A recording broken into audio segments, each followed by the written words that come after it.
was just to the left of the buchla, and this is another really important aspect of EMS and just the art of sound that they cherish so much. Ingvar Oman and Ingvar Lidlow, I get them mixed up because I was just there for a couple days, but both Ingvars collaborated on the acoustics of each room and the dampening of the sound and the controlling of the volume of audio coming from the speakers. Then the other Ingvar actually designed the speakers for each room very specifically. So just to the left of this room was another studio which couldn't hear what I was doing. It was amazing how they could do that with just the scientific placement of panels and boards and using different materials. This was the second synthesizer, the Surge Modular, and you can see that this is actually a patch in progress that I was working with. And in a different studio, this was upstairs. That is a sort of a full room picture. These are the patches that you use, so they're banana plugs, which you can stack one into the other and then have them sort of channel out in a variety of ways and directions. This is a close-up of one of the Surge patches. This is the beginnings of another patch. This was one of their largest studios. I'm not doing justice to the size of it and the amount of speakers in here, but it's a surround sound room, and I believe it was like 13 channels going around your head, surrounding your head, and then they had a huge array on top. It was really impressive. And then this is just a close-up of me starting a next round of patching, trying to develop new sound. This was another patch. This was me actually just playing through a bass amp that Merzbow had used, this famous Japanese noise artist, during his last stay at EMS. And it made for a really nice warm sound within that room, so I recorded a bit with it. And back to the acoustical dampening of these rooms and some of the systems that were used. This is actually right above a bass drop that they called it a bass drop. So if you have any bass in the room or any disturbances that you need to hear clearly, this in conjunction with the bass drop ground would dampen the sound and diffuse it in a sort of nice, pleasing way.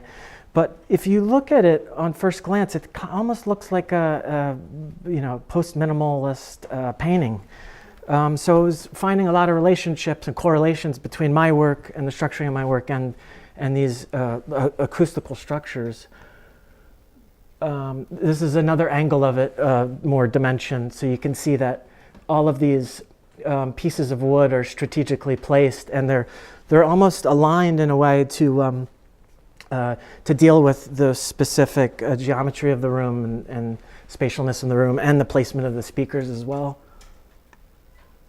This is actually probably the most important thing I saw during my stay there, which reminds me a lot of my work. And one of the Ingvars, sorry Ingvar, that had created this beautiful piece. This is all based on math, and it is right behind you. So while you're in the studio recording and doing your thing, this is dampening the sound and actually, cutting it out so it doesn't bleed to the next room, but it's still keeping it active in the space with you. And it's a modular system that goes pretty far back. You can see some darkness in some of these portions and segments, but they're all turned specifically, and there's a logic to them, almost like a tuning wall, I'd say. And this is a close-up. It's bigger than that as well. While I was in Stockholm, my friend was in Basel, Ryan Jordan, and we got to meet up, and I hadn't seen him in like 3 or 4 years, so I tried to make the most of the trip and meet as many people as possible. So this was Underbron, which means under the bridge. It's a techno club, and it looks like a prison from the outside, but it's actually really nice inside. I don't have any better photos of the inside.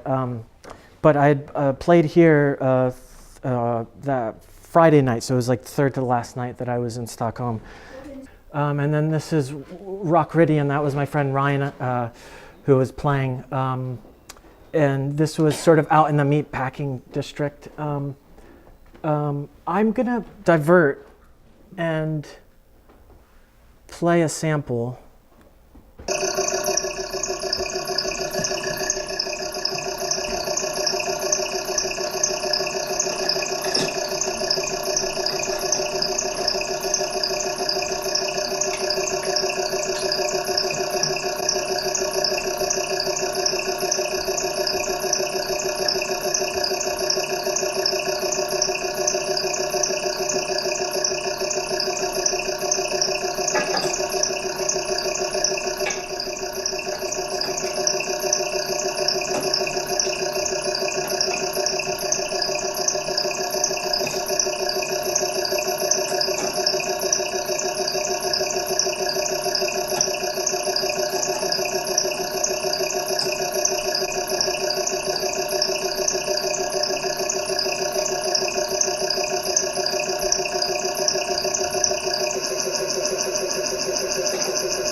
So yeah, this is actually, so I'm trying to take my grids and shape them into tools.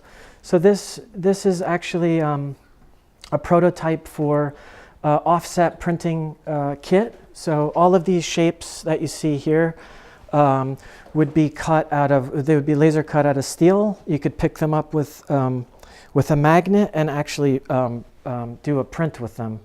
The pieces, like these pieces, for the prototype, I was just using masonite for each piece, but for the final piece, there'll be stainless steel.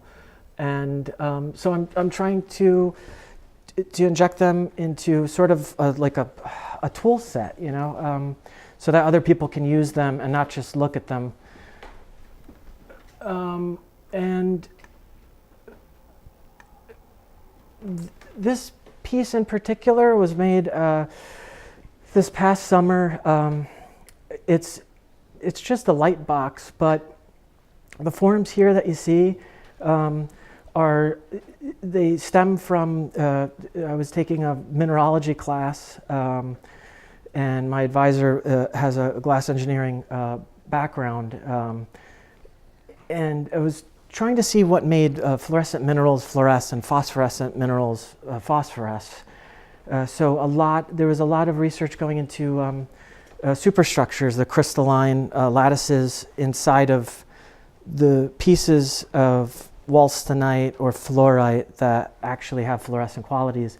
And looking into those structures, I've found sort of like this patterning that stands for the activation centers of these minerals. So these forms, this is a Lightbox that's probably about 30 inches tall by 40 inches wide and 10 inches thick. And there's about 10 sheets of laser cut acrylic embedded inside of them with black light behind them. So I was just trying to recreate what it would look like inside of one of these fluorescent minerals, the inner structures, how the light is trapped. And I would like to thank Diane again and the whole Mendez family for the award that made all this research possible, and helped me reunite with old friends and hear old stories and stuff. So it was great on so many different levels. I'm so grateful. Thank you so much.